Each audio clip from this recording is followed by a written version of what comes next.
আসসালামু আলাইকুম। সুপ্রিয় শিক্ষার্থীরা, তোমরা সবাই কেমন আছো? আশা করি সবাই অনেক অনেক ভালো আছো। আবারও বেড়ে যাচ্ছে অভিভাবকদের খরচের ভার। এ বিষয়ে বিস্তারিত জানবো আমাদের আজকের ভিডিওতে। শুরু করার আগে সবার কাছে ছোট্ট একটা রিকোয়েস্ট করছি, যারা এখনও আমাদের চ্যানেলটিকে সাবস্ক্রাইব করনি তারা এখনই সাবস্ক্রাইব করে রাখো, তাহলে শিক্ষা সম্পর্কিত সকল তথ্য এবং পরামর্শ সবার আগে পেয়ে যাবে। চলতি বছর শিক্ষাক্রমের পরিবর্তনের জেরে শিক্ষার খরচ বেড়ে যাওয়ার আশঙ্কা দেখা দিয়েছে। কোচিং ও নোট গাইড এই ব্যয় বৃদ্ধির মূল কারণ হবে বলে মনে করছেন দেশের শিক্ষা ব্যবস্থা নিয়ে কাজ করে এমন প্রতিষ্ঠান ও গবেষকরা। তাদের মতে অভিজ্ঞতা নির্ভর শিক্ষাক্রম বাতিল করে দিয়ে এক যুগ আগের মুখস্থ নির্ভর শিক্ষাক্রমে ফিরে যাওয়ায় শিক্ষার্থীরা কোচিং ও নোট গাইডমুখী হয়ে পড়বে, আর অভিভাবকদের উপর নেমে আসা বাড়তি খরচের ভার শিক্ষার্থীদের ঝরে পড়ার হারও বাড়াবে। এমন বাস্তবতায় কোচিং ও নোট গাইডের খরচ থেকে শিক্ষার্থীদের মুক্তি দিতে জীবনমান উন্নয়ন ও যথাযথ প্রশিক্ষণের মাধ্যমে শিক্ষকদের শিক্ষাদানে আন্তরিক ও যোগ্য করে তোলা এবং শিক্ষা প্রতিষ্ঠানগুলোর সুযোগ সুবিধা বৃদ্ধির তাগিদ দিয়েছেন শিক্ষা গবেষকরা। আর শিক্ষাক্রম তদারকির দায়িত্বে থাকা জাতীয় শিক্ষাক্রম ও পাঠ্যপুস্তক বোর্ড এনসিটিবিও কোচিং ও নোট গাইডের বাড়তি খরচ এড়াতে শিক্ষকদের জীবনমান ও শিক্ষার পরিবেশ উন্নয়ন সহ কিছু কাঠামোগত পরিবর্তনের মাধ্যমে শ্রেণীকক্ষকে শিক্ষার কেন্দ্র হিসেবে গড়ে তোলার প্রয়োজনীয়তা দেখছে। শিক্ষা গবেষকরা মনে করেন শুধু শিক্ষাক্রম নয়, শ্রেণীকক্ষে অপ্রতুল শিক্ষা এবং এর সঙ্গে অভিভাবকদের প্রতিযোগিতামূলক দৃষ্টিভঙ্গি শিক্ষার্থীদের পেছনে খরচ বাড়াচ্ছে।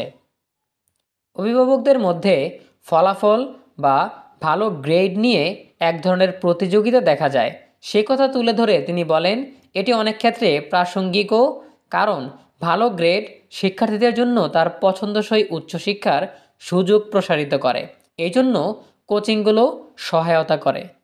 স্কুলগুলো বা শিক্ষকদের যদি আমরা গড়ে তুলতে না পারি, তবে এই জায়গাটা থেকেই যাবে। কোচিং বন্ধে শিক্ষকদের বেতন ও জীবনমান উন্নয়ন এবং নোট গাইডে নির্ভরশীলতা কমাতে পাঠ্য বইয়ের বিষয়বস্তু পুনর্গঠন ও প্রশ্ন কাঠামোতে পরিবর্তন আনার কথা বলেছেন জাতীয় শিক্ষাক্রম ও পাঠ্যপুস্তক বোর্ড এনসিটিবির চেয়ারম্যান অধ্যাপক AKM রিয়াজুল হাসান।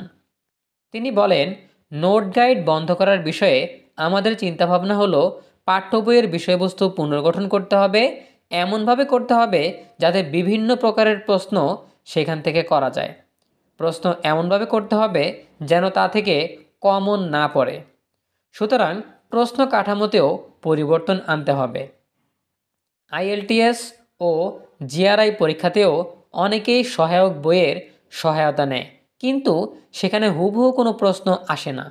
এই মেথডে আমরা যদি প্রশ্ন করতে পারি, তাহলে বৈচিত্র্যময় তথ্য বা বৈচিত্র্যময় প্রশ্ন তৈরি করা সম্ভব।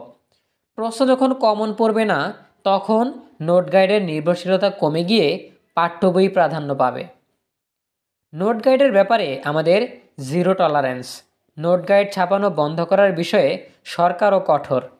আমরা শিক্ষা মন্ত্রণালয়কে চিঠি দিয়েছি নোট গাইড বন্ধের ব্যাপারে পদক্ষেপ নেওয়ার জন্য।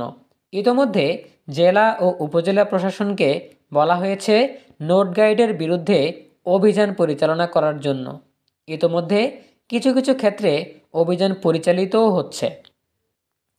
কোচিং বন্ধ করতে হলে শিক্ষকদের জীবনমানের উন্নয়ন ও বেতন বাড়াতে হবে মন্তব্য করে অধ্যাপক রিয়াজুল হাসান আরও বলেন, তাহলে শিক্ষকরা স্কুলের শিক্ষার্থীদের সময় বেশি দেবেন, আর 2 শিফটের ক্লাসকে 1 শিফটে রূপান্তর করতে হবে।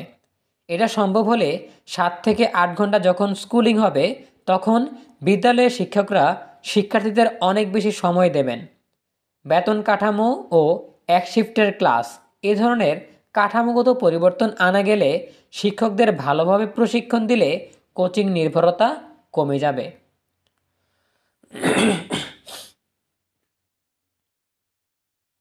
প্রিয় শিক্ষার্থীরা, এই ছিল আমাদের এখনকার আয়োজন। এ বিষয়ে তোমাদের নিজস্ব মতামত জানাতে পারো কমেন্টে। দেখা হবে পরবর্তী আপডেট নিয়ে নতুন কোনো ভিডিওতে।